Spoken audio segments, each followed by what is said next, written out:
Welcome to the February 20th, 2024 regular business board meeting of the Lower Merion School Board of Directors.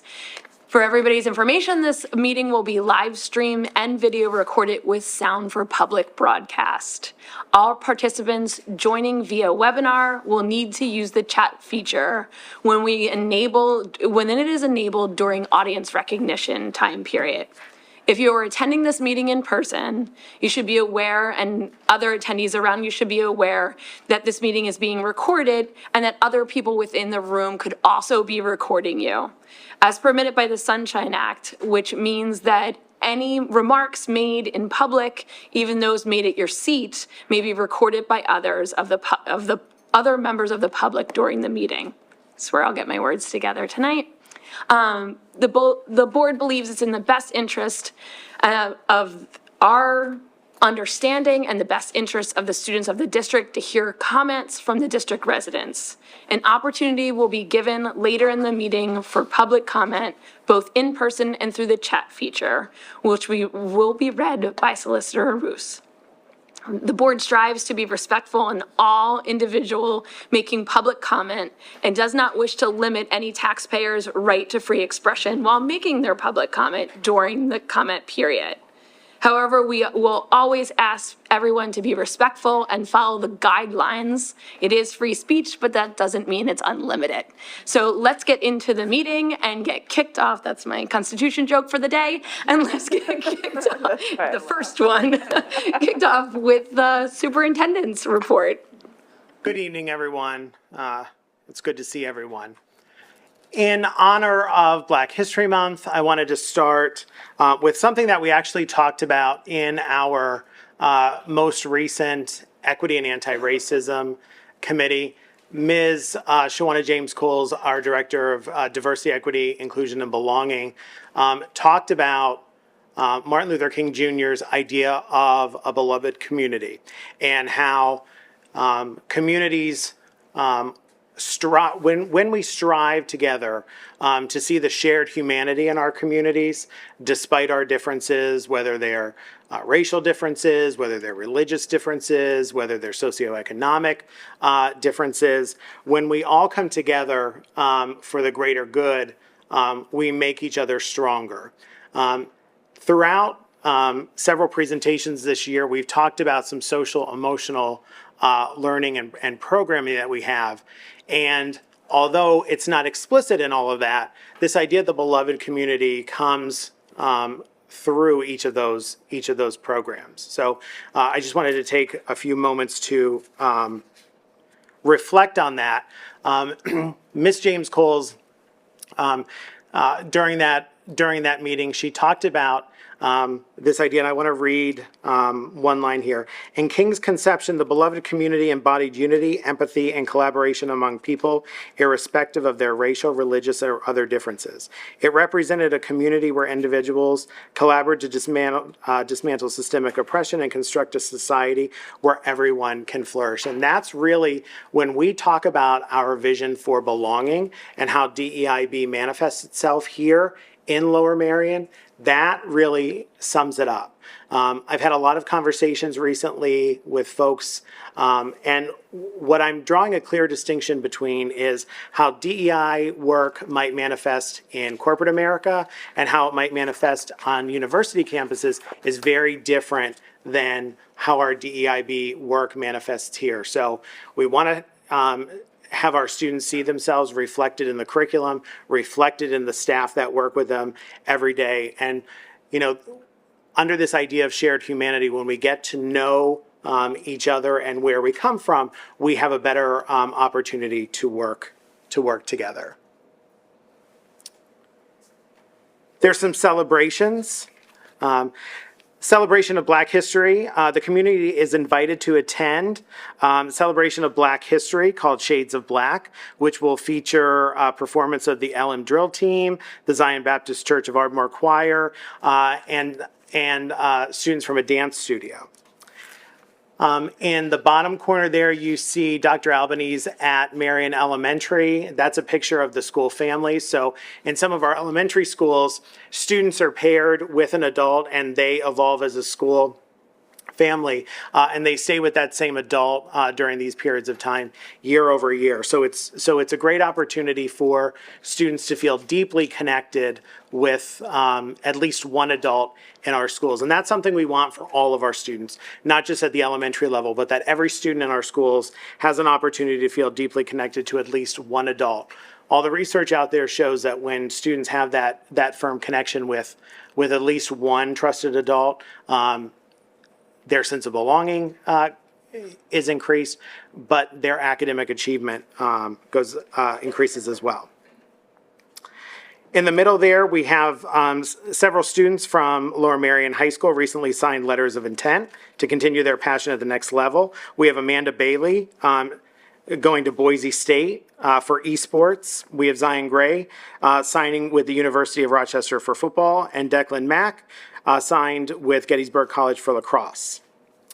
Over at Belmont Hills, excuse me, our students celebrated the Lunar New Year earlier this month.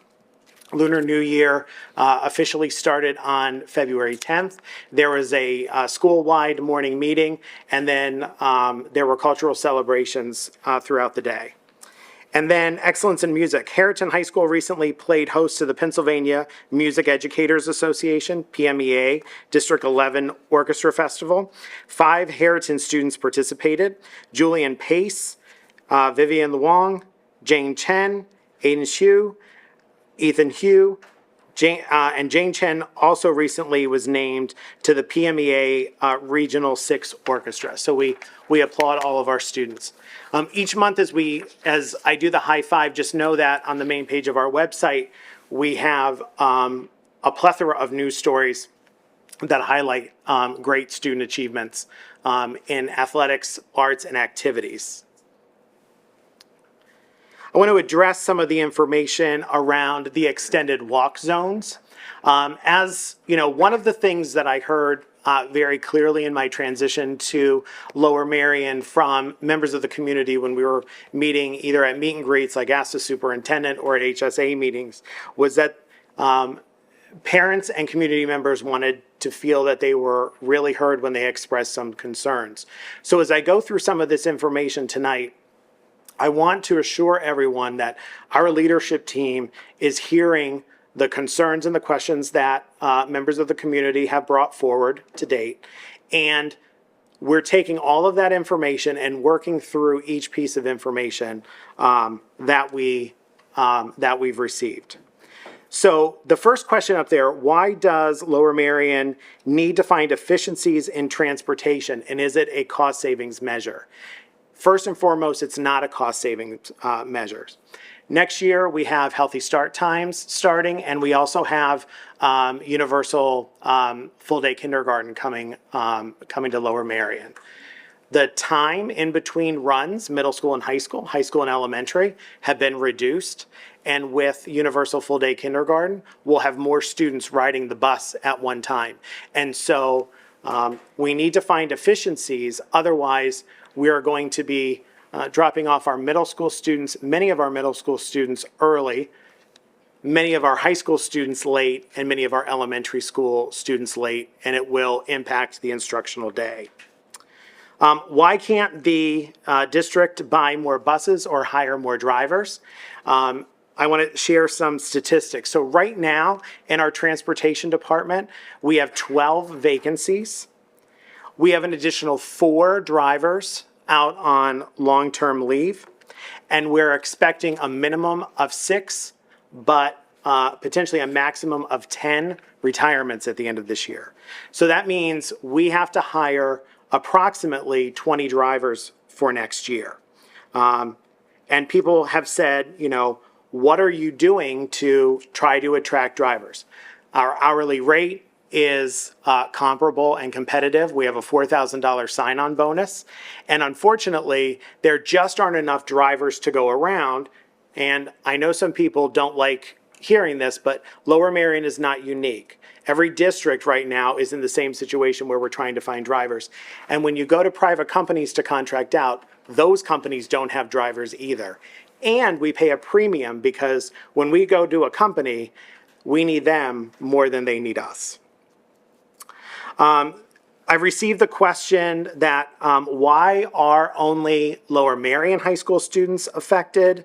And doesn't this change run contrary to our equity policy? So in Pennsylvania, the Pennsylvania Department of Transportation has the authority to designate routes to be hazardous. Harriton High School is along a hazardous route. Thereby, or therefore, we cannot require students to walk to Harriton. I've been in contact with two representatives from PennDOT who are going to be doing some scans of our walking routes to make sure that if there are any routes that should be designated hazardous, they'll be designated, and we'll be able to communicate that to families. We're looking at all of our high school stops, so we're looking at our bus stops for both Lower Merion and Harriton to look to see if we can combine some of them, create larger stops to find some efficiencies in minutes so that we can avoid getting our middle school kids to school early, our high school kids to school late, and our elementary school kids to school late. When we think about the word equity, equity and equality are two very different words. So equity means, in terms of busing, we are providing busing for students that are in a designated space. As I said, Harriton sits on a hazardous route, and there are many, many more hazardous routes around Harriton than at Lower Merion. So I understand that it feels like there is a disproportionate impact at Lower Merion High School, but it's the physicality of where the buildings are sitting, right? It's not the district saying we want to treat one group of students different than another group of students. So is the district definitely rolling back the decision on walking zones or stalling on making a final decision? And when will we have final answers? A few weeks ago, I asked for some grace and time to allow our transportation department to go back through and do another detailed analysis of every facet of transportation so that we can come back to the community and recommunicate a plan. What that recommunication or what that plan that we will communicate is still yet to be determined. So some people have asked, are we rolling it back? Some people ask, they've said to me, largely in email, because some of my emails are interesting, that, you're just slow rolling to put off, more angst. I'm as transparent as it comes. So as soon as we feel that we have enough information to be able to come back to the community and give information that we can stand behind and that we can clearly explain, and through all of that address all of the concerns that we've heard, we'll be doing that. And that'll happen sometime in early March. But again, we're looking at all facets of transportation. Our community has placed a value on later school start times, healthy start times. Our community has placed a value on full-day kindergarten. So that means if we are to achieve both of those things, we have to look at how we're getting kids to school. There are several things that keep me up at night. The impending bus driver shortage, not just this year, is something that keeps me up at night because the average age of bus drivers in the country is 59 3/4, and it's not a job category that districts and companies have been very successful in recruiting new staff. There are a couple things on the agenda tonight that I want to draw your attention to. One is a venue change for graduation 2024. Due to some construction at St. Joe's, we'll be having both of our commencement ceremonies at Villanova University. In celebration in honor of Black History Month, we have Tori Maldonado will be visiting our 3 middle schools and doing presentations and programming for our students. There is a large contract on the board agenda tonight, which is for our transition to Linkit, which is our new data management warehouse system that we've talked about at several meetings. And also tonight in memoriam, Edward Green passed away on January 24th, 2024. He was an LMSD teacher from 1966 until the time that he retired in 1999. You know, every year as we build our budgets, you hear superintendents and business managers across the Commonwealth say that this is the most challenging year to build budgets ever. And it seems like that's the common refrain. I would urge those of you that did not attend our finance committee meeting on Friday that was held via Zoom to watch that committee meeting. There is a very stark reality coming at us with some reduced revenue for next year. Getting less of an increase than historically has happened through the governor's budget. There are some economic changes that have happened that just means that there's going to be less revenue coming to us next year, or not as much revenue as we would have anticipated coming to us next year. And we're going to keep plugging this page on our website, Making Practices Public. We have been continuing to add to that page thanks to the help of Ms. Buckman's department. And what you see up there is our Pathways of Effective Communication document. And so for any number of questions or concerns that members of the community have, it directs you who to talk to first, second, third, so that you're contacting the folks that are best positioned to answer your questions or concerns when you have them. And there's a whole host of other documents up on that page, and that page will continue to be populated throughout the remainder of the year. And with that, I will say I hope we're done with snow for the year, and I'm making a prediction. The last snowfall that we had seemed to melt very quickly, so I'm officially, with Punxsutawney Phil, declaring an early spring, at least for Lower Merion. Thank you very much. There's, as always, a lot going on, a lot to kind of process through that. So to the board, any questions or comments about the superintendent's report? Yeah. Thanks so much. And Dr. Yanni, thank you very much for articulating and going through the updates for where you are and thinking through the changes and being very clear that changes need to be made. I wanted to just verbalize to the public that we are right where we expected to be. When we made this decision last year as a board to move forward with implementing start times in next school year, 24-25, it was because we wanted to give administration time to be able to work out any of these challenges that may make implementation difficult. And so I just appreciate the intentionality that the administration is taking on and working through the feedback and the timeline that has been intentional in providing information to the community in order to find out where there are pain points in order to come to a collaborative resolution to move forward for smart start times and full day K for 24-25.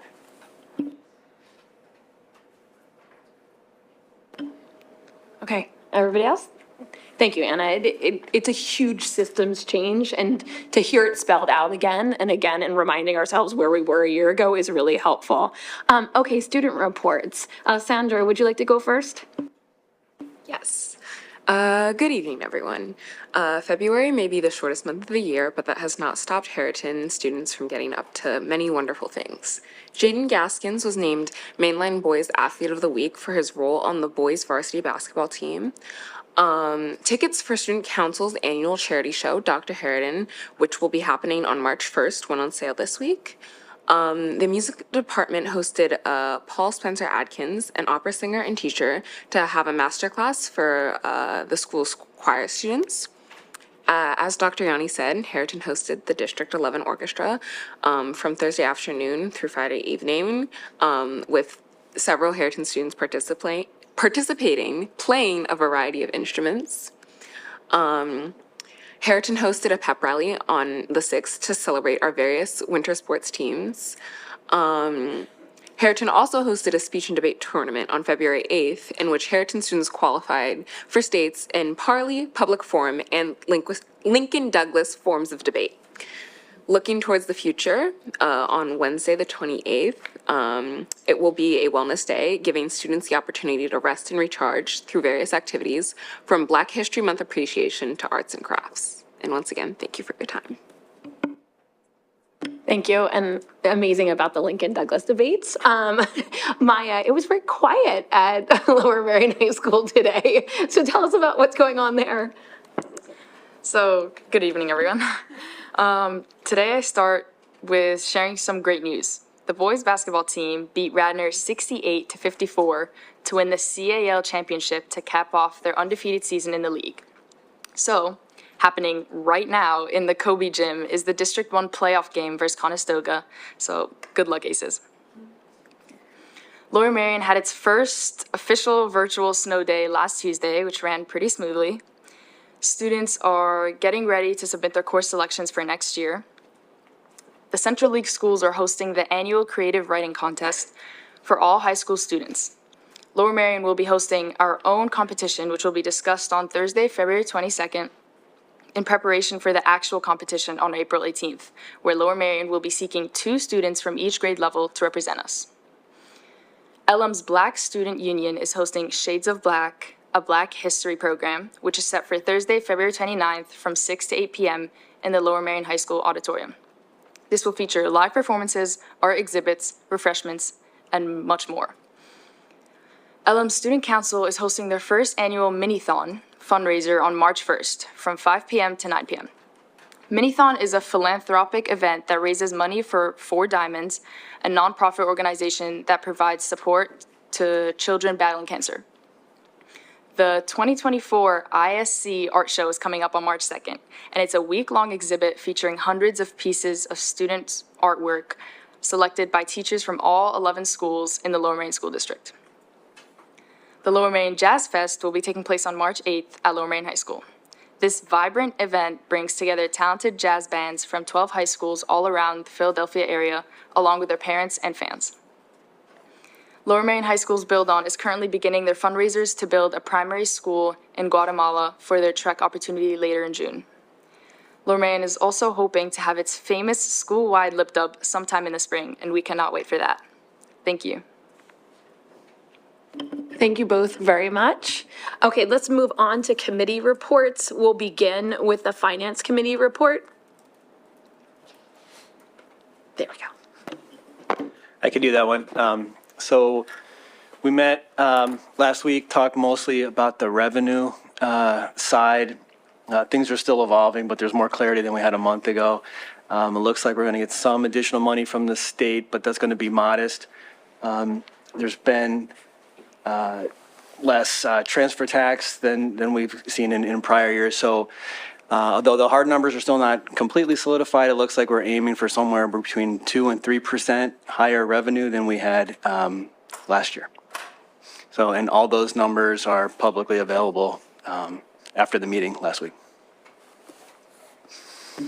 Thank you very much. Now we're moving on to Equity and Anti-Racism Committee, and I really appreciate you bringing out earlier the connection between teachers. So Shawanda, what was it, a year ago that you and Amy launched, maybe 8 months ago, the video series where you interviewed our students at both schools about what was the teacher that they were most connected to.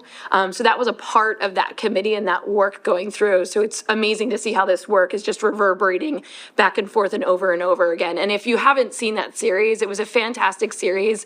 And there's nothing like a focus group of high school kids. They don't hold back telling you what they believe, and I really appreciate it. Abby, will you be doing the update? Great, thank you. So we had our equity subcommittee meeting. I just blanked on the date. January 31st. Thank you, January 31st. I knew it was last month. And it was via Zoom, and it was pretty well attended. And Ms. James Coles gave a presentation on the concept of belonging, of beloved community, kind of under the umbrella of belonging. And we there was a nice back and forth with the community about what that means. And there was also a nice kind of update about Mosaic, which is a staff sort of affinity group for people of color in the district, and being able to connect with one another. And it was a good conversation about Black History Month and Martin Luther King Jr. And you know, it was a good opportunity to sort of hear from each other, and hopefully we'll be able to continue to build on the work that's done and identify some more areas that can be improved upon. And the next meeting will be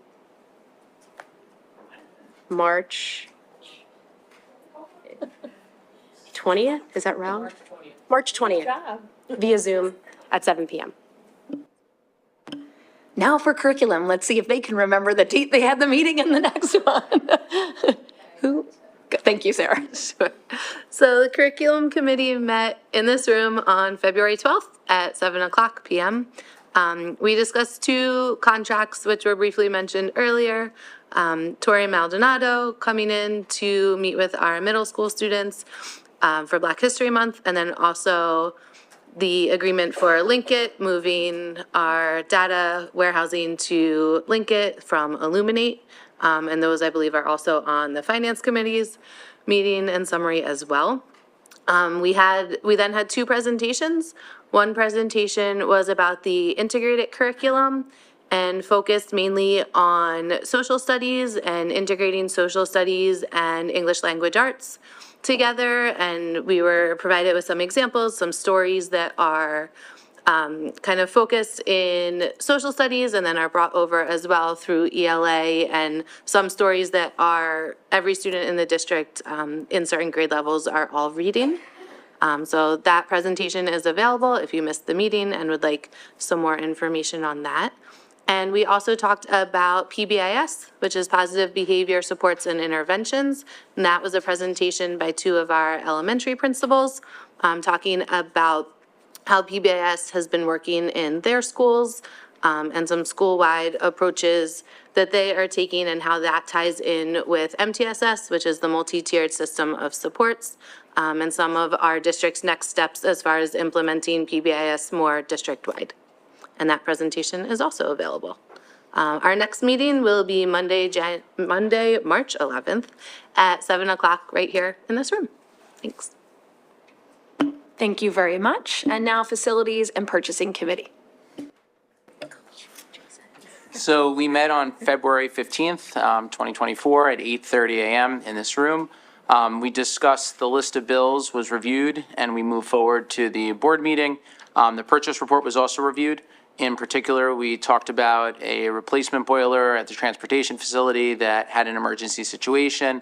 We also moved all the other items of the purchasing report forward as well. There was one boiler issue at Black Rock Middle School that we're going to further investigate to figure out whether or not it's our responsibility or the installer designer. And then we picked up the two district contracts, the Tori Maldonado. We discussed that as well as the Linkit from the curriculum committee. And then we talked about graduation as well, that it would be moving to Villanova. Our next meeting is going to be Thursday, March 14th at 8:30 a.m. in this room, and I encourage everyone to attend. Thank you, Jason. Let's go back a track. And on February 9th, we had a policy committee meeting. I knew we were all meeting a lot in the last 30 days. Anna, can you give us an update on what happened in policy? Sure thing. So, as Megan will not let us get away from, we had to talk about 007 once again, which is the policy on how the board operates. And one exciting change is that we're moving away from Robert's rules to the PBSA, right? PSBA. Which is based on Robert's rules, but it allows for a little less archaic of collaboration and communication amongst the board and the community to facilitate learning amongst one another. Curry can weigh in as our constitutional expert of the actual impact, but so far it's felt better.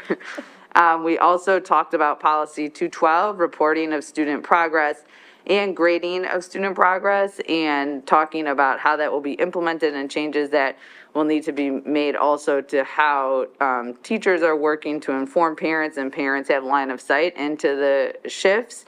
And so we'll be getting more information on that.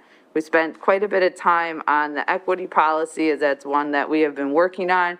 And just want to provide additional context here too, that this equity policy has been a long joint effort with the CARE committee, with community stakeholders and many other groups to curate the language in order to best represent the intention of our district and our community. So grateful to continue to iterate and strengthen this policy. That will be coming back for additional readings during the policy committee meeting. And I believe that was everything that we chatted about that day. Thanks.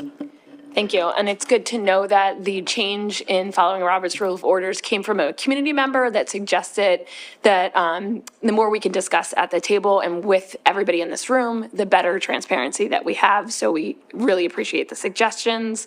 Now, for talking about everybody in this room, let's do audience recognition.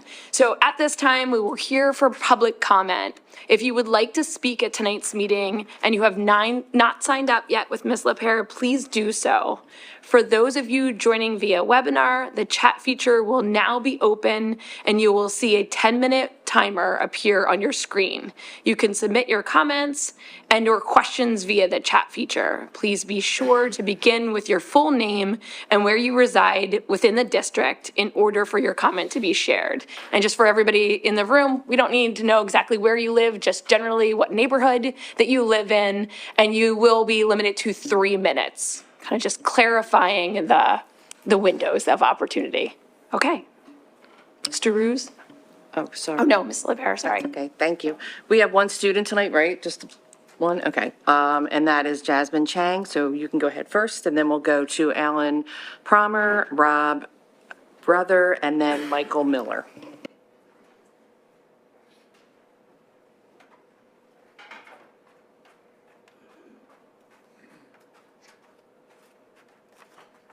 Hello, Dr. Yanni and school board directors. My name is Jasmine Chang, and I live in Penn Valley. First and foremost, I'd like to thank you all for the hard work and consideration put into planning later school start times, and I'm hoping that it'll provide benefits and relieve stress from our busy schedules. As someone who lives 1.4 miles away from school, I will now have to walk 30 minutes to school.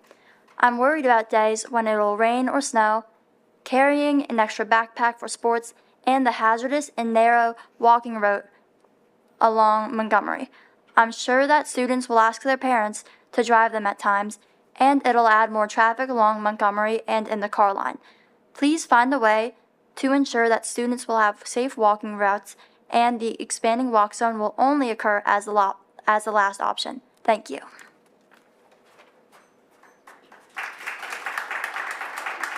Thank you very much.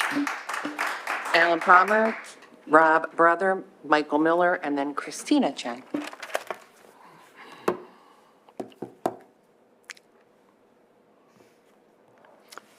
Hi, my name is Alan Promer. I live in Wynwood in the Shortridge neighborhood, and I have a 10th grader at Lower Merion, and I want to thank the superintendent and the board for all the great work that you guys do every day. I'm here to make comments about the loss of busing to the high school. Before I talk about that, I'm going to make my ask in case I run out of time, which is for you to put this plan on hold for at least another school year until you've finished making proper requests for analyses of the new walk routes under Title 67, Chapter 447 of the Pennsylvania Code, and until those analyses are completed and you have thereby determined that the routes you're imposing on the students are not hazardous or have been mitigated to make them so. Better yet, hopefully during that time you can find some transportation. I hope that safety keeps you up at night too, Dr. Yan. I know it must be really important to you. I don't mean it sarcastically, but it's really important to us. Kids showing up a little late to school, I'd rather them be late than hurt getting, walking on roads that are not appropriate for them to be walking on. Late is much better than injured.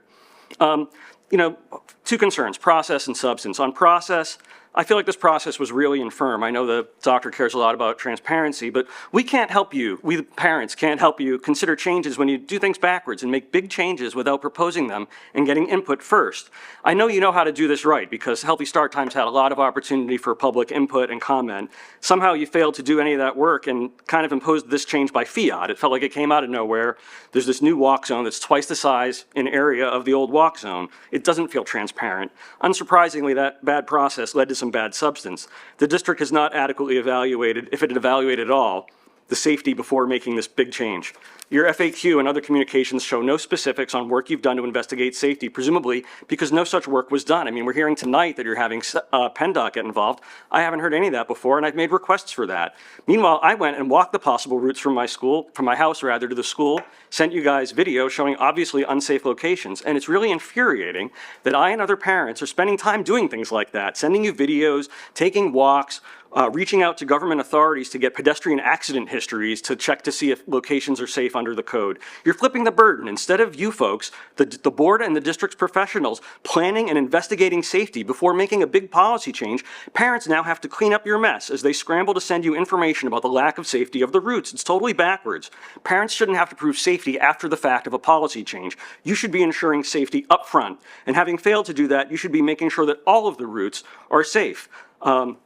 It feels like, in a way, sometimes it feels like you just want to make us wait it out and achieve what looks like backdoor redistricting at the end, because lots of kids are ultimately going to choose Harridan, I think, over the next few years, rather than the school that they're going to. My kid isn't going to switch schools midstream, but over time, you're going to get some backdoor redistricting, and maybe that's your goal, to force kids into a false choice between an unsafe walk and a bus route to Harridan, assuming you can find the drivers for that. If that's what you're doing, at least be transparent about it. And I haven't heard a reason why late buses can't be provided. Thanks.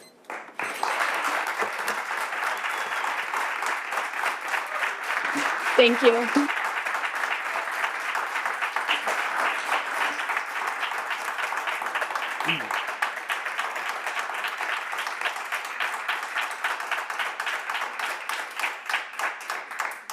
I went to high school with Alan. He was first in the class. I'm last in the class. Excuse me, can you please say your name and? Sure. Thank you. Rob Brothers, Winwood. Dr. Yanni, first of all, it's nice to meet you.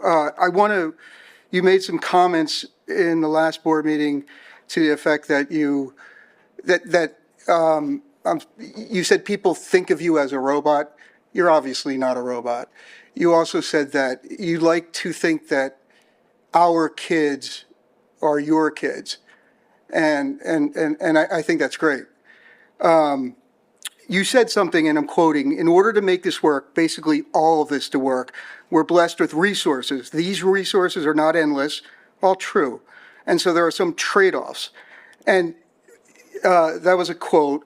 And you were basically saying, you know, we had to expand the walk zone from 1 mile to 1.5 miles, but because of all these things. But my overriding point, and I'm going to narrow it to safety, is at the expense of safety. And so the district has a duty to ensure that every student in the district has access to education. However, if the walking routes are unsafe, there is no access to education. If a walking student in the expanded walk zone is hit by a vehicle, there is no access to education. I will not be that parent that gets a call from the ER that my child has been injured or worse, dead. And no parent should be placed in that horrific but yet possible scenario.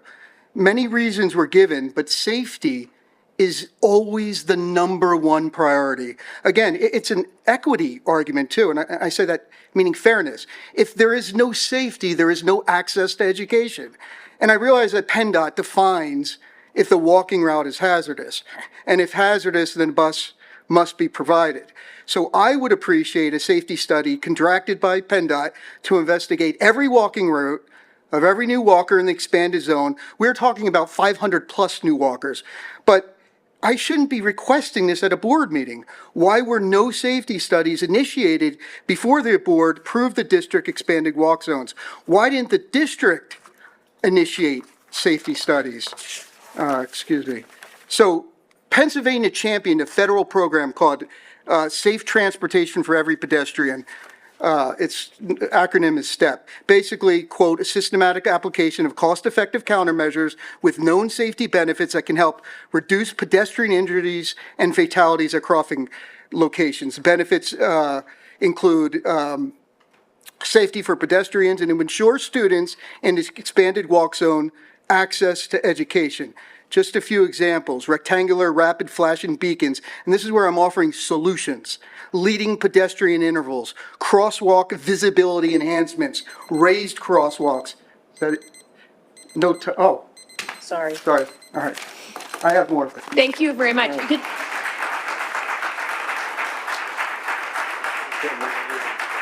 Okay, we have Michael Miller, Christina Chang. The next person's name I cannot read. I'm sorry. Oh, sorry. And the other thing I was going to say, feel free to send us in community comments your list, because we'd like to hear it. Then Matthew Gold. Good evening. My name is Michael Miller. I live on East County Line Road in Ardmore, the South Ardmore Park area. It is the last street in Ardmore in the new walk zone. I have a current 10th grade daughter at Lower Merion High School, Haley Miller, who's sitting right there tonight, and I want to share some of my concerns about the walk zone. Haley's walk will be 1.4 miles, 34 plus minutes, and that's on a good day. A few of my concerns are weather. We all know that the weather can be erratic here. We experience hot temperatures, freezing cold temperatures, snow, sleet, torrential wind, and rainstorms like we recently had. I'm concerned about the health and safety of our children in these conditions. I just imagine her starting her school day having just walked in a rainstorm, sitting in class, her clothes soaked, her hair soaked, her backpack and belongings soaked. No umbrella can keep a person and their backpack dry for a 34-plus minute walk. Does that sound like a good way to start a school day or the best condition to learn, take an assessment, or deliver a presentation? And the traffic. My daughter will be walking during rush hour to school with many cars not used to hundreds of students walking and crossing the streets. I imagine her being at the mercy of frustrated drivers late to work, pushing the limits, not slowing down through the crosswalk she may be crossing in. Is this something that our children should have to face and fear as they start each and every school day? But what scares me the most is the removal of the late buses. There will be no late buses in our area. With the new policy, the only option is to take the late bus that drops off on the other side of town, which clearly defeats the purpose. My daughter is a 3-sport athlete, cross-country, winter track, spring track, and with no late buses, she will be walking home alone at night in the dark for 34-plus minutes, 5 nights a week. She will be carrying her backpack, her sports bag, and other equipment. And after an intense practice and workout, a 34-plus minute walk alone in the dark can be daunting. Imagine being tired, alone, walking in the dark, holding a sports bag, wearing a heavy backpack, on a routine schedule. That makes anyone an easy target for violent acts. I wouldn't feel safe taking a nightly walk like this alone 5 nights a week. Would you? Thank you. Thank you. Christina Chang, then Matthew Gold, Nikki Robinson. I'm sorry, I have Christina Chang next, please. Is she? Yes.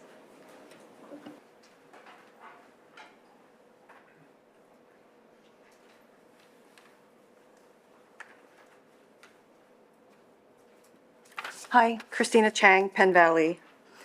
Good evening, Dr. Yanni and school board directors. There are many parents here tonight to speak about safety concerns over the expanded walk zone. Safety is top of mind for many of us.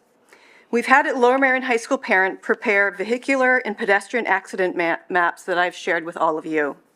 Those maps look extremely concerning. But as we all live in this community, we all know that traffic and driving patterns along the major roads in the township are not good. Lower Merion's traffic safety officer shared additional information with us today about pedestrian and cyclist accidents along Montgomery Avenue, 1.5 miles east and west, and I shared that with you all today as well. There were 11 accidents east and west of the high school in the last 3 years. These are pedestrian and bicyclist accidents. So perhaps with this data, Montgomery Avenue may already be deemed hazardous by PennDOT once they take a closer look at this data. In addition, East Wynwood and Lancaster Avenue pedestrian accident maps look even worse than Montgomery Avenue. I'd like to address the process by which we got to this place. Healthy start times has been a discussion for at least a decade. I started personally following School District Matters in 2020, from Mr. Copeland to Dr. Mumeen to Ms. Schaefer to Dr. Yanni. I don't recall a single superintendent saying and telling the community that if we implement healthy start times, 500 Lower Merion High School students will lose bus transportation.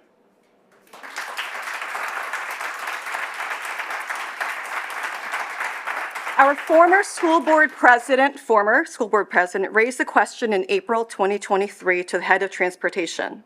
The question was, would increasing the walk zone to 1.5 miles make much of an impact? The response was no. However, at that time, high school was still planned to go first at 8 a.m. with 40 minutes in between the bus run. In June of 2023, Ms. Schaefer presented a presentation, and there was a reference to changing how we route buses. Now, sometime during the October and November Friday morning policy committee meetings, the idea of expanding the walk zone was discussed and embedded in the policy recap discussions during the regular school board meetings with no further discussion. I first heard about the expanded walk zone during the December 2020 school board meeting and submitted a comment via Zoom in opposition. So we can debate if this information was properly communicated to the community or not, but the reality is that hundreds of parents in this community feel blindsided. We are very disappointed because we do not believe the school district and the school board adequately communicated what would happen to our students, 500 high school students. And some of you ran on a platform of transparency communication. Thank you. We can do better going forward. Thank you.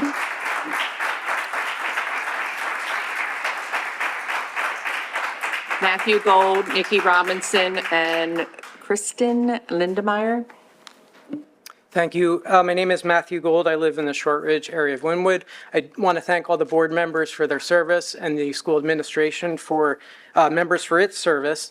Like other parents, I am very upset by the walk zone. I did feel surprised to read about it in an email update where the subject line was update on start times in full day kindergarten. That was the first time I realized that there was this new walk zone in mid-January.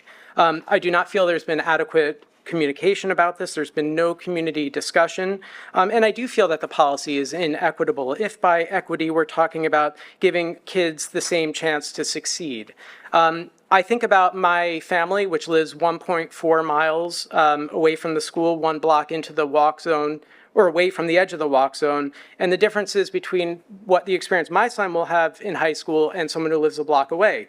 Someone who lives a block away will be able to take a comfortable, warm ride to school, maybe about 10 to 12 minutes, whereas my son will have like a 35 to 40 minute walk to school there and back every day, and basically negating any benefit, at least for us, for him, for healthy start times. There's less time for homework, there are safety concerns, walking across dangerous intersections, and I just think for the board, I just want to ask you, does this pass the smell test? Does that seem right to you that children should have to walk 35 to 40 minutes to school?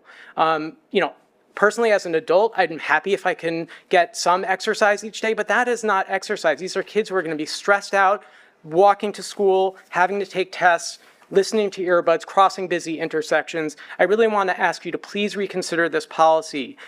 Furthermore, I think we should ask why the burden of healthy start times in full day kindergarten fall on some families and schools more than others. Why the district has been unable until tonight to tell parents whether it has requested PennDOT safety reviews. As Alan mentioned earlier, I would like to know why this policy was announced without real community discussion or actual planning. Why weren't the walk routes studied and PennDOT safety studies done before this policy was announced? Safe transportation is a need. It's not a luxury. This district has many other things that it could prioritize, or that it is prioritizing instead of the safety of our kids. And I ask you just to think about your own priorities as people serving on the school board and as school administrators. And I ask you to put our children's safety first. Thank you. Thank you. Nikki Robinson and Kristen Lindemeyer and Kim Lippitz. Do you want to say that again? Nikki Robinson, Kristen Lindemeyer, then Kim Lippitz. If you guys want to line up over here, that'd be great. Thanks.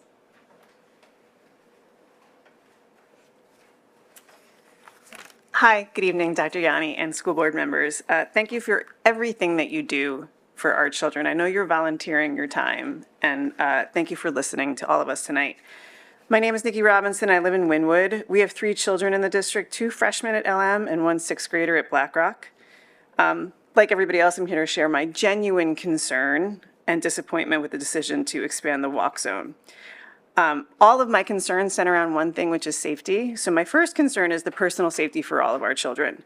Our bus stop is on Morris Road and Ballytor. Morris Road connects Lancaster to Haverford, and it's considered a pass-through tertiary road by the township. The locals in Wynwood consider it a racetrack. A major agenda item on the October 18th Board of Commissioners meeting was the establishment of a sidewalk policy for the township.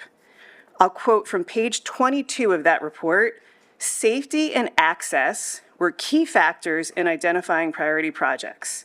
Projects identified as high priority were generally located along neighborhood connector streets with higher volumes of traffic." On page 23 of the commissioner's report, they listed 14 of the highest priority roads that urgently needed sidewalks. The number one road on that report was Morris Road between Haverford and Lancaster. And the district took away busing on the road that the township deems the most in need for a sidewalk in the entire township. Students from Wynwood have to cross Lancaster at either Remington Road, Wynwood Road, or Church Road, all of which we know are absolutely terrifying intersections in a car. Forget being a child trying to navigate traffic and rush hour traffic. It's mind-boggling to me that we would ask children to do that. The second concern is emotional safety for children. I understand the healthy start times is a very complicated one, but you're asking children who are already stressed out about academic, sports, and extracurriculars to stress about keeping themselves safe while walking to school on time twice a day, every day. My third concern is for the safety of our children's development. So I am the director of anatomy education at 2 medical schools in the area. So what I do for a living is I look in bodies and in imaging at spines. That's what I do all day. So I see what load does, I see what repetitive movement does, and I brought 2 studies with me that I'll happily leave and share. The data is really clear. When you put a backpack that's 10, 20, or 30% of an adolescent's weight, you get at least a 10% change in curvature of the spine. We're gonna do that twice a day, every day, for kids carrying backpacks, sports equipment, musical instruments. Scientifically, the data is very clear. We shouldn't be doing that to adolescent children. Thank you.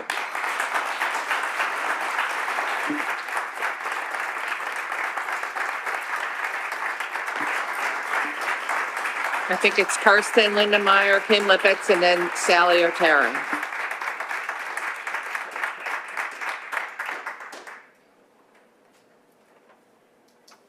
My name is Kirsten Lindermeyer. I live in Wynwood. Good evening, Dr. Yanni and members of the board. I would like to share my concerns about the expanded walk zone. It seems to me that the district has stripped our students of access to bus transportation with little to no regard for their safety and well-being and with no public input. It's unclear to me whether the district has conducted any safety assessments of the new student walking routes. Was a 1.5 to 1.7 mile radius simply drawn up, or did the district in fact assess the new walking routes and deem them to be acceptable? As a township resident for the past 14 years, I have spent considerable time walking in our neighborhoods, and I have numerous safety concerns about the routes students will be walking to Lower Merion High School. To name just a few, students will be crossing Wynwood Road at either North Wynwood Avenue or Penn Road. Both of these crossings see an extremely high volume of traffic at most times of the day. Students will need to walk through either the Narberth Tunnel, which has a very narrow sidewalk, or the Wynwood Station Tunnel, which then requires walking on Penn Road without a sidewalk for a stretch of time. Both of these tunnels also have high traffic volume. Students will need to use crosswalks on Penn Road or North Wynwood Avenue that are currently only marked by signs and painted white lines. My 10th grader, who sometimes walks home from LM, has told me that she often has to wait at the Penn Road crosswalk while 5 or 6 cars fly right through it. Students will be crossing 4 lanes of traffic at Lancaster Avenue and Church Road, which is one of our township's busiest intersections. Our township clearly lacks the kind of infrastructure that protects pedestrian safety. It is also experiencing a noticeable increase in aggressive and reckless driving. In the past year, more drivers are speeding on Montgomery Avenue, running red lights and stop signs, and violating state law by not stopping for pedestrians at crosswalks. Add to all of this the possibility that our students will be walking home in the dark because they are also losing access to late buses, and I think we have an untenable situation. For all of these reasons, I'm against the expanded walk zone. If the district cannot introduce healthy start times without jeopardizing the safety of hundreds of Lower Merion High School students, I believe the new start times should not be implemented. Thank you for your time.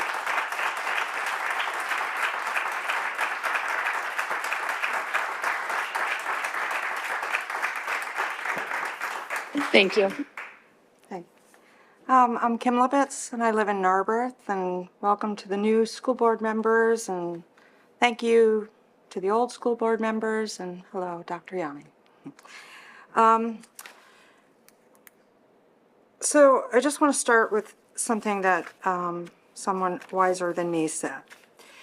There are things that the school district shouldn't do, and there are things that the school district can't do. When the district does things it shouldn't do, stakeholders are left to figure out what it can't do. I encourage the new school board directors to break this cycle, which has been kind of the MO at LM School District for too long. It breeds mistrust and it inhibits collaboration. And this is where we're at right now. I'm going to try to keep this simple with direct asks of the school board and the administration. I want my concerns, and I think everyone wants their concerns, to be on public record because stakeholders were not given that opportunity to do so in the years of studies, focus groups, and surveys ad nauseum. Over 500 students at only Lower Merion High School are losing transportation, and this was never, ever part of any public discussion, and all of us know that. I asked the district to also accurately communicate what the walk zone really is. It is not 1.5 miles. The district approved a 1.5 mile increase, then they approved through policy 810 an increase by tenths of a mile up to 2 miles. This is my walk. I tried to make it big so everyone can see, okay? When I asked the district what mapping service it used, it said Google Maps. So this is my Google map. 1.7 miles is the most direct route. 1.6 miles, it gives me 2 other routes.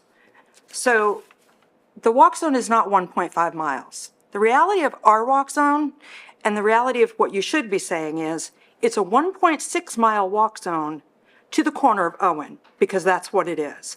And so if you want to be transparent, you need to start being honest with the community about what the walk zone is. Otherwise, it feels like gaslighting. I'm going to have to skip through some of this. I also asked the district to release accurate numbers of new walkers without requiring parents to submit right-to-know requests. Dr. Yanni had said it's roughly 500. We don't know if that includes rising freshmen. I hope that the district does not require all of us to put in right-to-know requests so we know exactly how many students. We know it's 500. It's likely higher. In the end, I'm just going to say there has been 0 safety or traffic studies conducted. This is unacceptable. This should be unacceptable to everyone.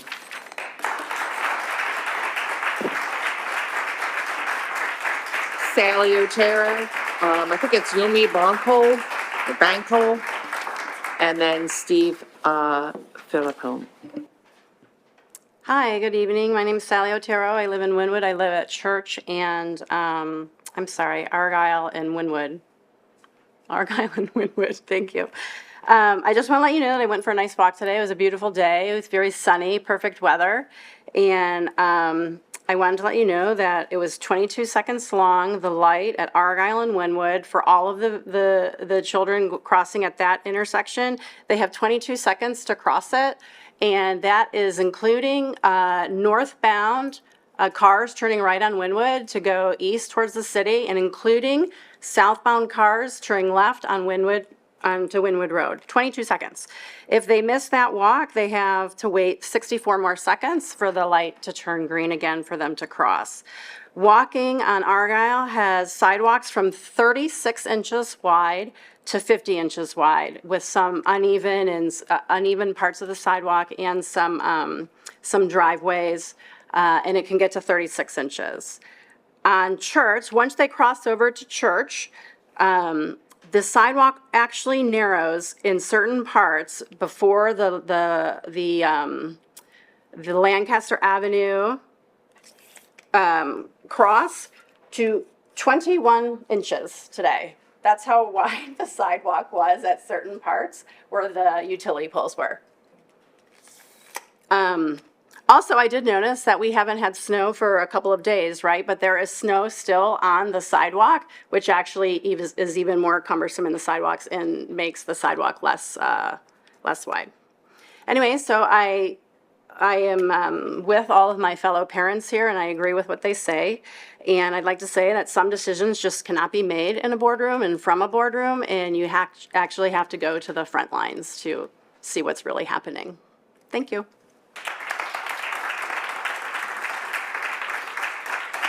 Mr. Bankold, then Steve Philippone, and Ruth Jenkins. Did you say Steve? Yeah, could you say that again? It's hard to hear. All right, Bankold, Mr. Bankold? There we go. Yep.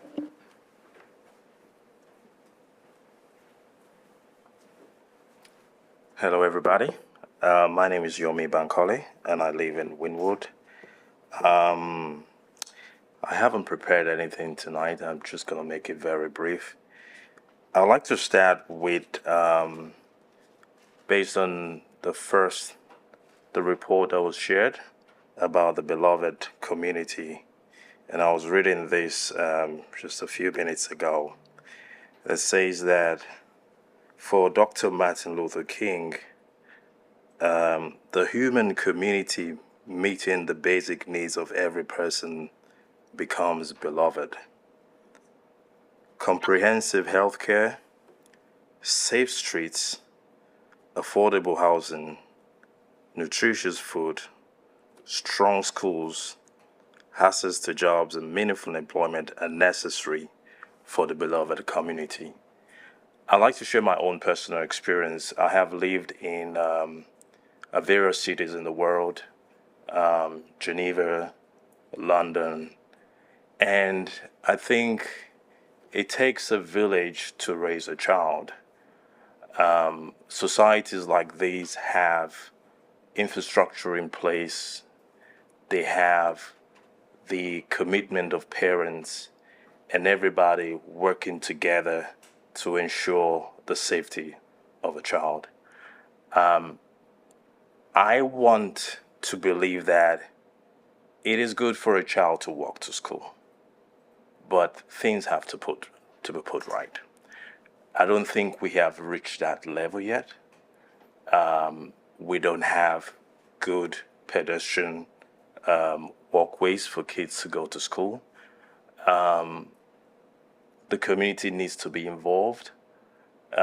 Safety, even for the police as well, be involved in making sure that everything is put in place. So I'm not going to be negative. I think that this is quite premature, and it will take even the commitment of the local buses, like SEPTA, for instance, have the school board reach out to SEPTA, for instance, to find out if there are options or routes to bring kids to school. So I know you're going to do the right thing, but for me personally and for a number of parents that are out here tonight, I think this is too early to implement this. So thank you very much.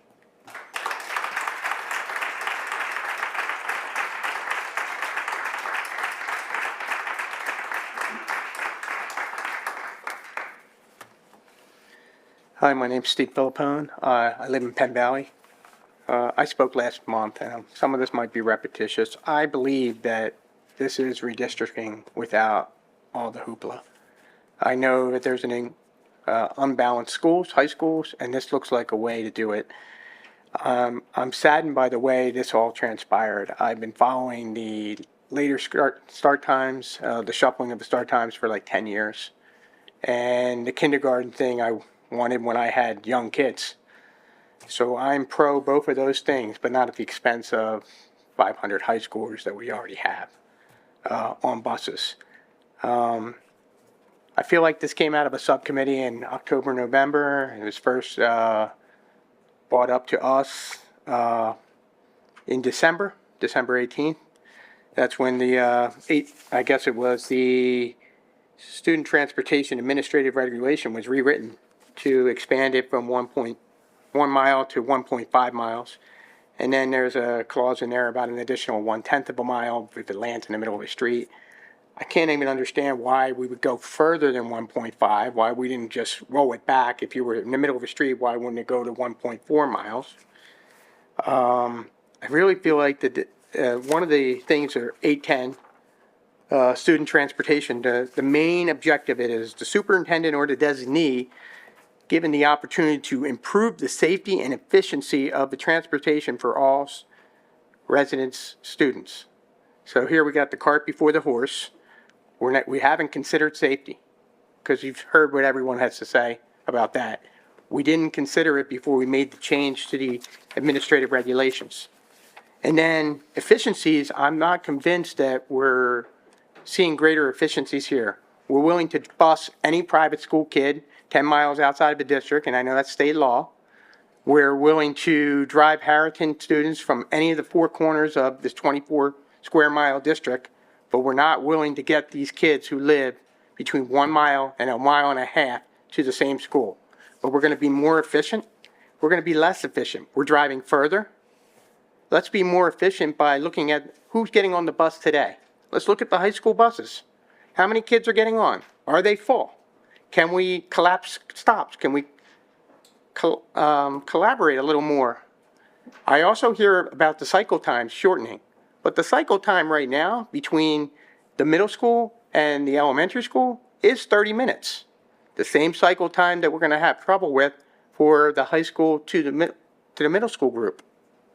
And we're talking about people who can get on buses and off buses faster. If you have to pick up the middle school 5 minutes earlier, pick them up 5 minutes earlier. But I don't think you should take the busing away from the students who have buses today. Thank you. Ruth?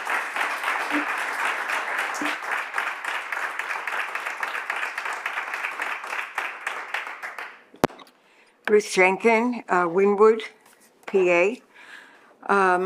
We have a dilemma here. Be careful what we wish for. But when we talk about a beloved community, you really want to think about the safety of our students who are walking to school. Lower Merion, I live right off, this is my community. This high school is my community. I live right next door. Montgomery Avenue has become a speedway. The Lower Merion police do not stop anybody. I hardly ever see a ticket being given or a driver stopped. Crossing the street from Church Road, from Penn Road, from Worcester Road, from Owen Road. Impossible. The cars block the front of the school. The whole business of transportation is a really big mess and very, very dangerous for our students just crossing the street. I think the Lower Merion police need to also step up and start to pay attention to the speeding in front of our schools. The lottery that students get, there's a lottery for driving students. It's a giant pool. Instead of excluding students that live within the walk zone from that lottery, extend the lottery to the students that are outside the walk zone. So it doesn't have to be an all or nothing situation. The other thing that I wanted to talk about was the curriculum committee and the integration of the language arts with the history. I'd rather see more of a humanities program where we include the arts and the music and science as well. When I taught world history, I made sure that my students, when we were studying the Dark Ages, they did illuminated manuscripts. When we did the Middle Ages, they read Shakespeare. And when you are teaching American history, you have the tie-in with Frederick Douglass, with the Diary of Anne Frank, with diagrams and not only literature but art and science. We talk about Darwin during the periods of development of the 1800s. I think we need to have a more global view in our curriculum. No time remaining is what I see. I do have more to say, but it's no time remaining. Thank you. Thank you.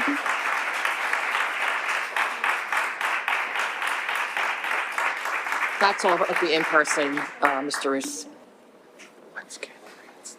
Good evening, everybody. We have about 11 comments in the chat. I'm sorry, I couldn't read your name. Okay. Where you reside within the district. Hold that thought. Back to the podium. I am sorry, I couldn't understand her writing and she didn't have where she resided in the. Okay. I didn't know where we were going to read the name. Good evening, everyone. Good evening, Dr. Yanni and member of the board. I'm Maria Vaccaro. I live in Narbet. I have a 10th grader here in Lower Merion High School. So I'm a little bit upset about this plan. And while the Smart Time plan was very transparent and parents were very involved with email, communication, survey, and more, I'm wondering why this workable zone was not shared the same way. Why parents were not involved more. Parents put a lot of trust on everyone here, but sorry, I need to put my glass actually. I feel like you didn't share the full plan, actually. This plan should be included on the Smart plan too. So I'm just wondering why it was not included with that one and why parents were not more involved on that decision. I feel I did the survey, I did everything, and I put all my trust on you. So, but I didn't know that in the shadow there was another plan coming, and we were not aware about that plan. So I cannot imagine my daughter working Lower Merion High School every day with all the weather and season for several reasons. But the first one would be the safety, of course. Some streets like Narbet Tunnel, Winwood Road, Winwood Avenue, Montgomery Avenue are hazardous and not made for walker. So I'm like almost mature 50-year-old woman. I try to do that work. And I assure you that it was not always possible to work safely on that road. So I remember watching the April 22 committee meeting, and Mr. Vivsin said that high schoolers should be mature enough to work on this road. I'm not sure familiarities with that age range and the crazy decisions they can make when they want to go fast to somewhere or I work with kids of that age range, and I can say that they don't always decide to make the right decision. I talked today with Mr. Santofante. He's from the traffic study supervisor from PennDOT. And he said that Montgomery Avenue and Lancaster Avenue are definitively two major roads. They will need an assessment. I share the contact information with Dr. Yanni and Mr. Stoneknecht, so I hope you will reach to him because he's waiting. And I feel like we need an assessment. I don't feel my daughter should just walk on this road, and it's not safe. You all know. I'm sure you know. You've been there. So Thank you so much. Thank you.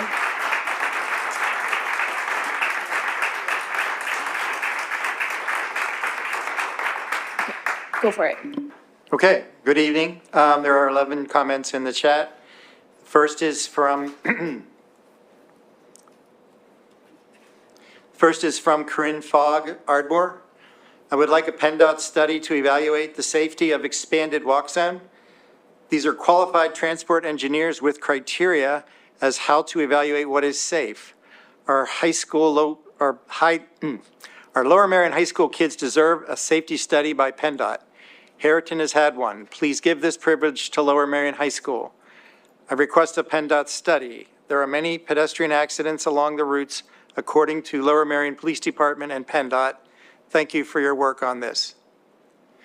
Marissa Prelak did not state where she is. No, that's somebody else. No, she's in there later. I'm going to come back to that. If Marissa Prelak can put her, I don't know if she's able to put her address. Ballackinwood, okay. I appreciate the update, all the perspectives, and all the change that is taking place. I applaud the superintendent and the board for all of their efforts with start times, full-day kindergarten, et cetera. It is not lost on me that many will be impacted, and I appreciate the open dialogue in our community for being willing to engage in productive discourse, all these being for the greater good of our Lower Merion community. Teresa Doggett, Marion Station. I appreciate the superintendent's update and all the perspectives considered to come up with as thoughtful of decisions as possible. I know that change can be very difficult and rarely are there ever perfect solutions, especially in education.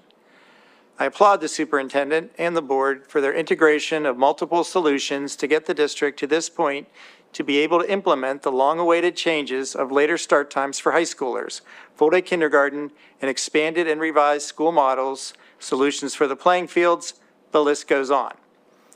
Achieving these much-needed shifts in the face of continued post-pandemic challenges in education and bus driver shortages that are impacting the ability to meet our basic district needs is no small feat. Even though we all personally may be negatively impacted at some point, our family included, for the greater good of Lower Merion community, it is worth it to have these long-awaited changes. Thank you, Teresa and Patrick Doggett. Fatima Rogers, Ballackinwood. Thank you, Dr. Yanni, and the board members for your work regarding later start times in full-day kindergarten. My 11-year-old daughter has to walk across Route 23, Conshohocken State Road, to school every day.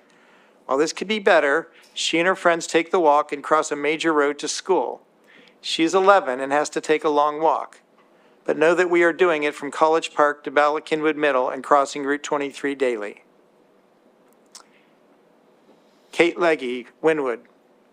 I sent multiple emails and I've not received any response. It is frustrating that you are not communicating with parents who have younger kids. I have requested my proposed walking route and received no answer. I also want to know what research you did on hazardous routes before making this announcement. It does not appear you asked PennDOT to do that analysis at all, despite any observant Lower Merion resident knowing there have been pedestrian accidents along Lancaster, Wynwood, and Montgomery. Many of the walking routes that you appear to have just created would be considered hazardous, but you did not do the analysis. Until you do this analysis, students should not be put at risk to have them walk through unsafe routes. You also propose having these kids cross these hazardous routes at night as well, which will be even more perilous. Finally, I respectfully request that you do the proper hazardous routes analysis before implementing this change. Carolyn Pilarchik, Ballackinwood. I appreciate all the hard work that Dr. Yanni and the board have put into that healthy start times in full-day kindergarten for the district. I understand this is a hardship for some families in our district, but I also understand this is the only way forward and in accordance with our neighboring districts. It seems there's no way to optimize to make everyone happy with full-day kindergarten, healthy start times, and busing for all, and this is the only way forward. Jennifer Beal, Wynwood. Thank you for passing and implementing healthy start times. Our family with kids in high school, middle school, and elementary are excited. We are upset to learn about the new walk zones without information, research on hazardous nature of the walk zones. They do not feel safe or equitable considering the walk zones near Harriton. Safety should be the utmost priority. I agree that this feels like backdoor redistricting. It is crazy that we will offer busing to Harriton and private schools, but not to these students with over a 30-minute walk and sometimes in the dark.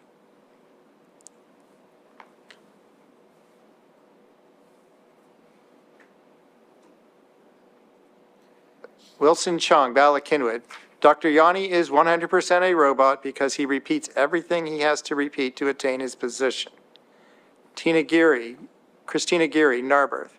I would like to express my disappointment in the expanded walking route, which will require my children to walk almost 1.7 miles to and from high school along routes that have not been evaluated for safety. I would also like to request that any communication regarding the walk zone be distributed to all families registered in the district who will be affected by the changes, not just current high school students and eighth graders. I also ask that eliminated late bus runs be reconsidered. Thank you. Sarah Bolden, Penn Win. I have a ninth grader at Lower Marion High School and a sixth grader at Black Rock Middle School. We are just barely inside the bus zone, so my son will still be bused to Lower Marion next year, but I still feel that it's incredibly important to speak up on behalf of the whole school community, which will be affected by the expanded walk zone. It was so disheartening to receive this announcement without the proper safety and walkability studies that should have preceded it. Please reconsider and make sure that all students in the district have a safe route to school. If this is in fact a strategy to encourage more students to choose Harriton, maybe let's consider why more students aren't doing just that already. Lower Marion High School is obviously providing a compelling high school choice for students on our side of the township. So many students love the school community, and we want to ensure that they can continue to attend safely. Miguel Vescovaci, Bala Kinwood. My daughter is a ninth grader at Lower Marion High School and will not be affected by changes by bus routes. However, after looking at data from PennDOT, I have noted that Wynwood Avenue, Lancaster Avenue, and Montgomery Avenue are particularly dangerous for pedestrians. The intersection of Penn Road and Wynwood Avenue was found to have 5 collisions involving pedestrians during daytime hours. So my questions are, if safety studies were completed before expanding the walk zone, is the township involved in creating safe routes to school, and what types of projects are being considered to improve the pedestrian realm? That concludes the comments.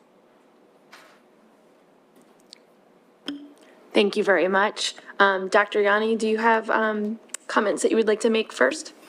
I'd just like to say I've been accused of being a lot of things. Being a robot was not one, so that's, wait till I tell like my friends and family, because I think they would tell you that, if anything, I'm not a robot. Sometimes they want me to simmer down. But I want to address the comments, some of the comments that I heard tonight about redistricting.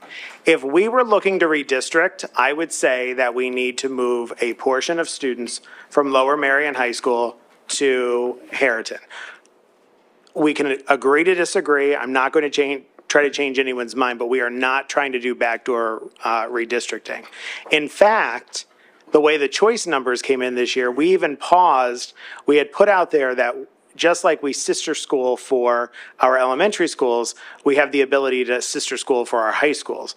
The way the choice numbers came in, it doesn't look like we're going to have to have our newly enrolled students at the high school level go to Harriton. So again, I'm not going to say redistricting again, because it's 100% not what we're doing.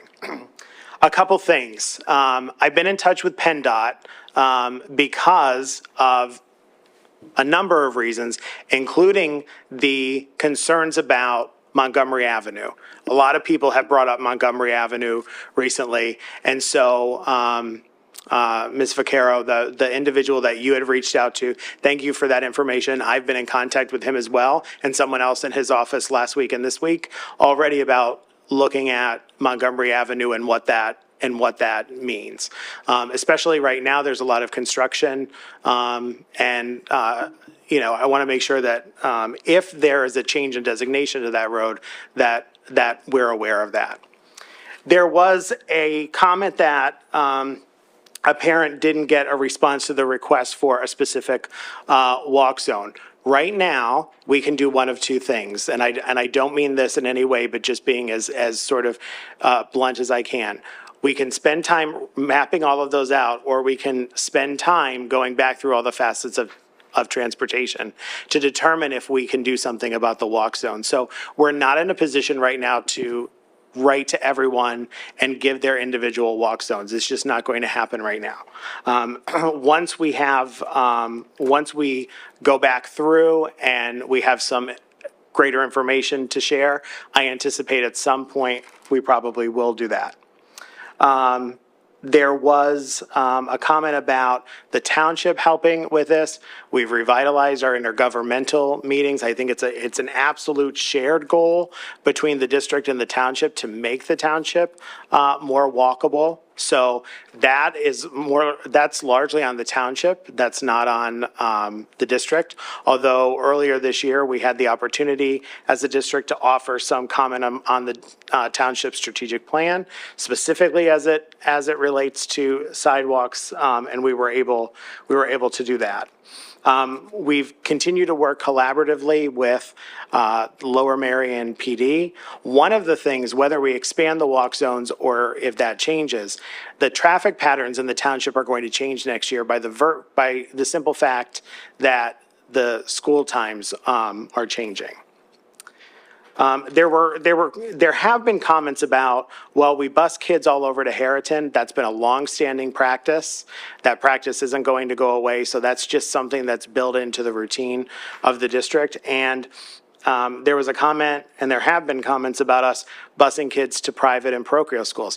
Absolutely. State law right now says any student that lives in our district that attends a private or parochial non-public school, if they're within 10 miles from the edge of our district to the edge of the property of that school, we're required by law to transport them. That's not a Steve Yanni thing. That's not a Lower Merion thing. That's a state law that we have to comply with.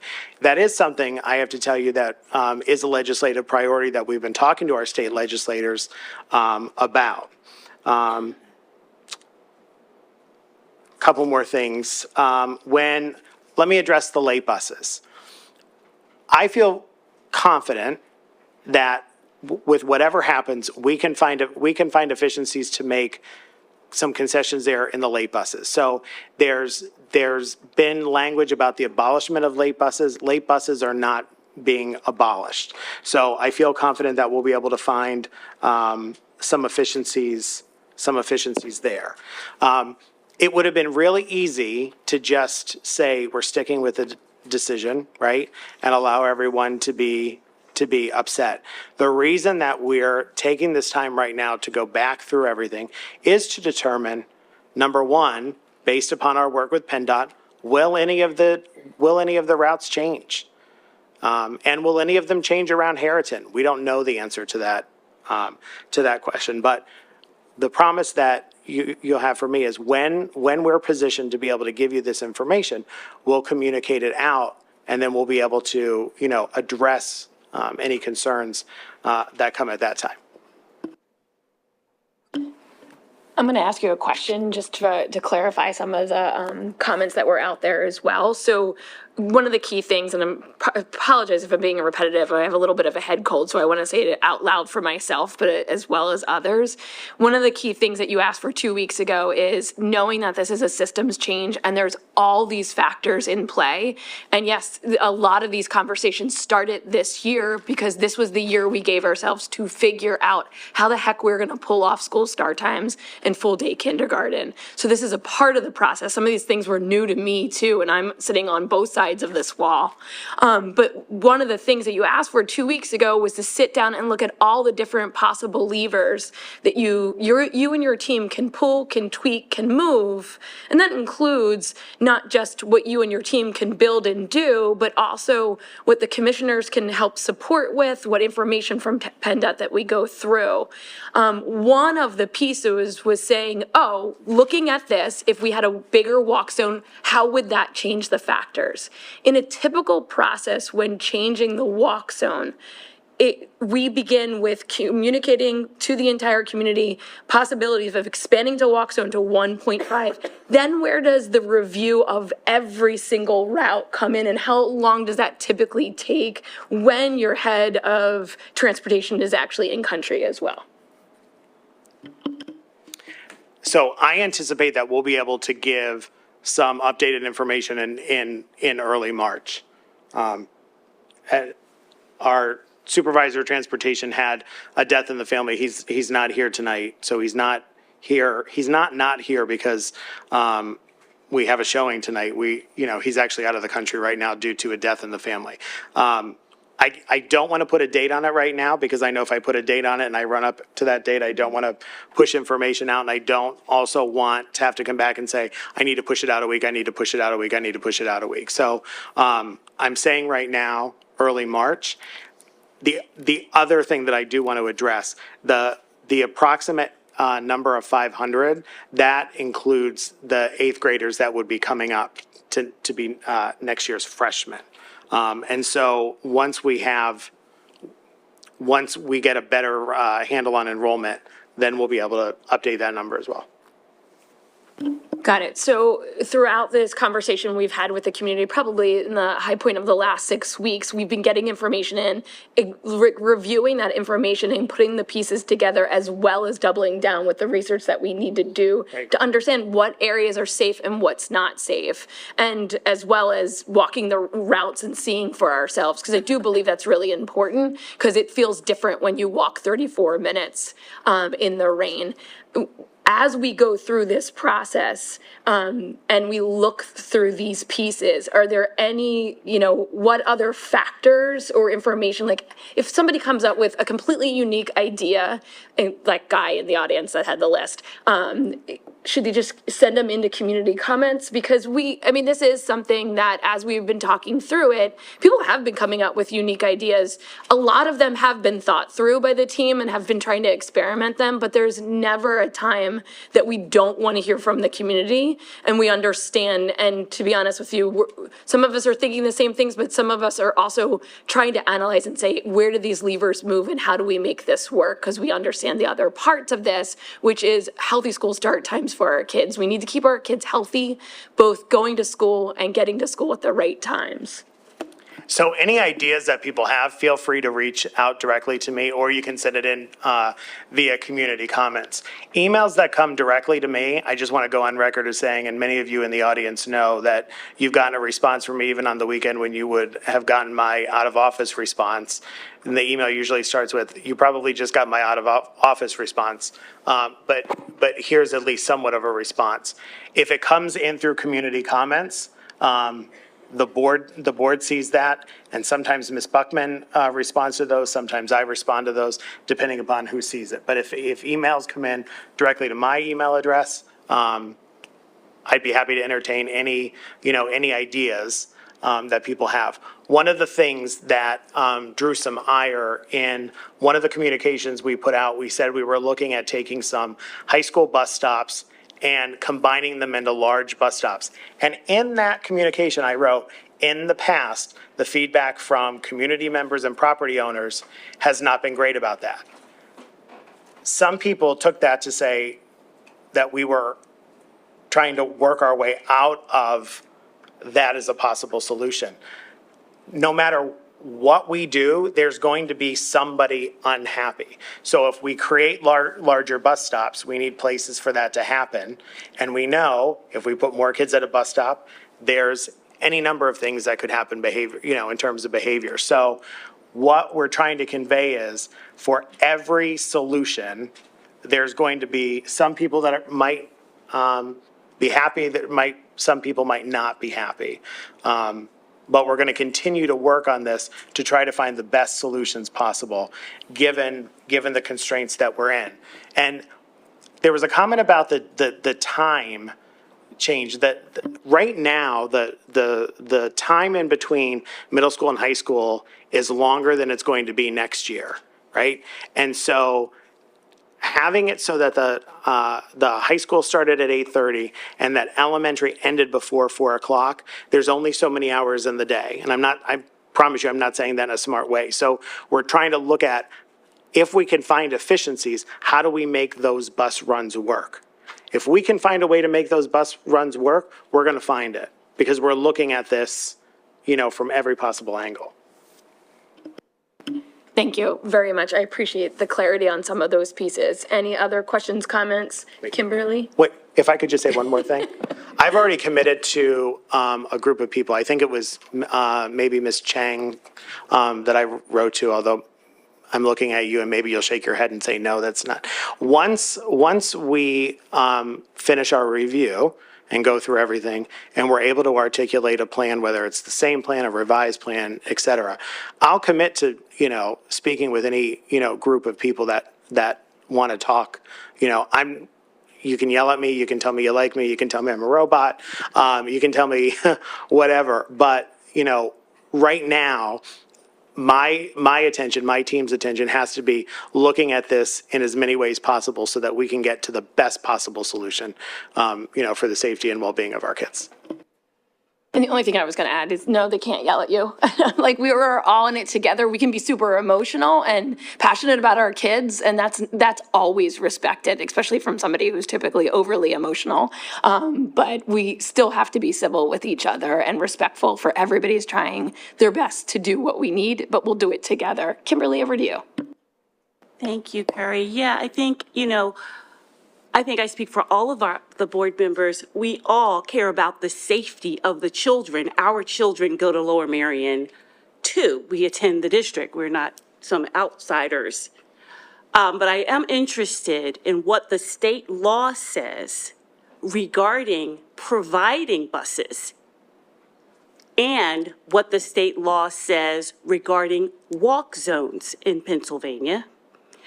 And what are we currently spending for buses, and what we would need to spend in order to make buses available for every single student. Well, I'm going to play lawyer here for a second. You want to, from the legal perspective? Yes, in terms of what the state law requires as far as transportation, it says first of all, it doesn't require school districts to provide any transportation except for students with mobility impairments and for charter school students. So you start from the point of view that no school district in Pennsylvania actually has to provide transportation at all. But that's very few districts that choose that option. And Lower Merion clearly hasn't. What the state law does provide is for, if you're going to provide transportation, there are limits as far as how lengthy students can be required to walk either to bus stops or to school. And the proposed, what's in the administrative regulation for Lower Merion School District isn't even the maximum. They could even be more than that. There is a requirement that transportation be provided to private school students under the same terms and conditions as provided to private schools that are operated not-for-profit, under the same terms and conditions that are provided for the students attending the district schools, which means that if the walk zones go up for the district students, they also go up for the private school students. So they're impacted just in the same way that the district students are.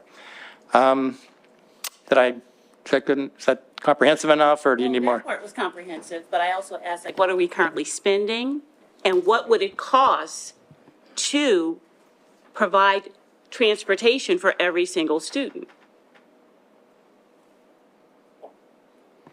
Well, the current year budget is $18.5 million for transportation. I don't have what it will cost to transport all the students. Would we have to double it? I don't know. I mean, just the number of buses. I feel pretty confident by saying that if there was no walk zone at all and we were going to bus every single student, no matter where they lived, we would probably be looking at doubling our fleet. And we don't have the very real challenge that we have is trying to find drivers, And space. And space. I'll tell you what, in Lower Merion Township, we don't love cell towers or places to park vehicles. And so, that's another piece that we've been talking with the township about, even if we were in a position to add many more buses, we don't have a spot right now. We don't have more space at our transportation facility. So trying to find a space to park buses, because let's be honest, people don't want buses parked in their neighborhoods. And so trying to find a solution to that problem is even larger, and I would say more challenging than trying to find, the answer to the walk zone problem. Thank you, Kimberly. Okay, now to move on to approving the agenda. And Dr. Yanni, we have pulled a few items from the consent agenda. Would you mind reading them? Yes, thank you, Dr. Sautner. So 8B is just the informational note that I had in my superintendent's report about the teacher who passed away, Edward Green, passed away on January 24th, 2024. And Mr. Green was with the district from 1966 through his retirement in 1999.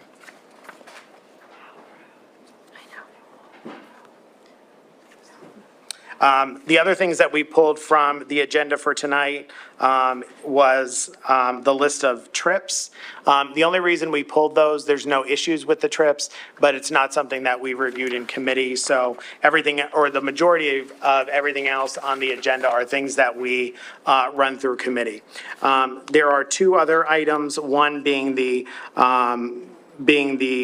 boiler at BlackRock. We're still working with our legal team to determine if some of that responsibility should be on the designers and installers. And we're asking still for approval of that tonight, but we may have some relief there.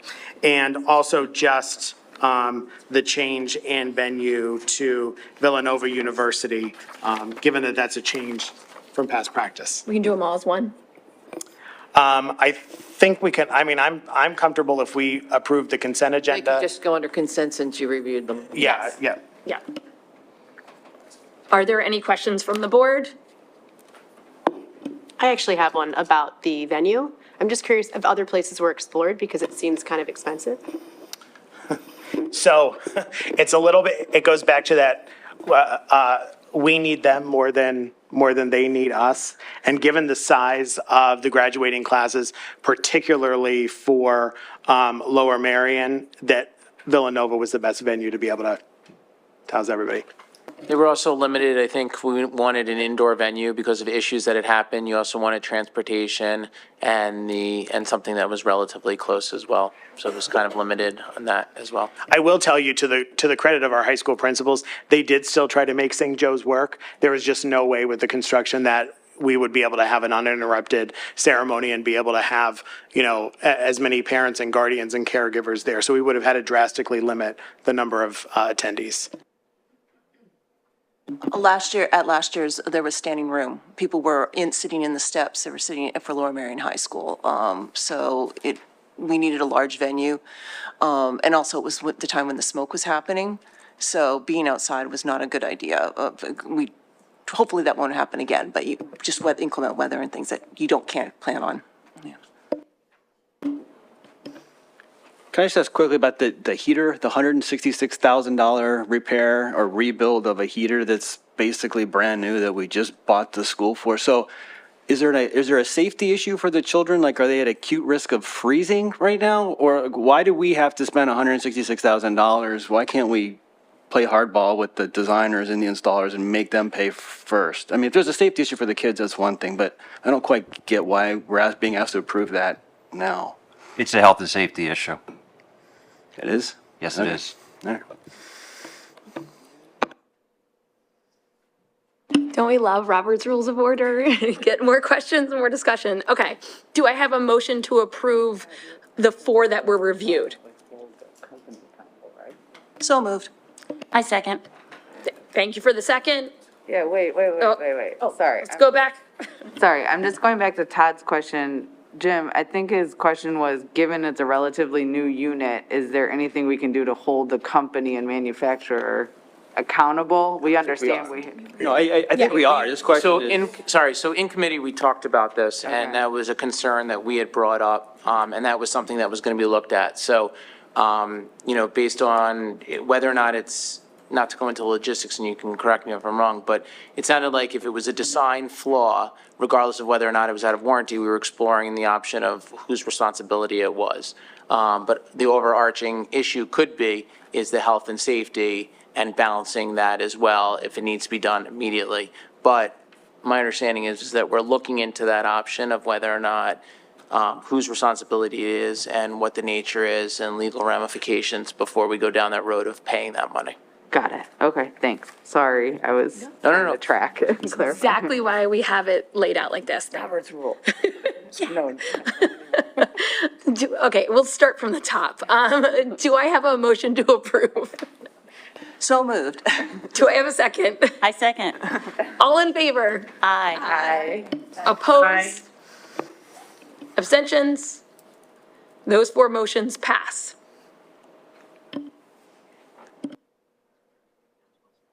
Sorry. Mr. Ruse, can you please give a report on the Sunshine Act?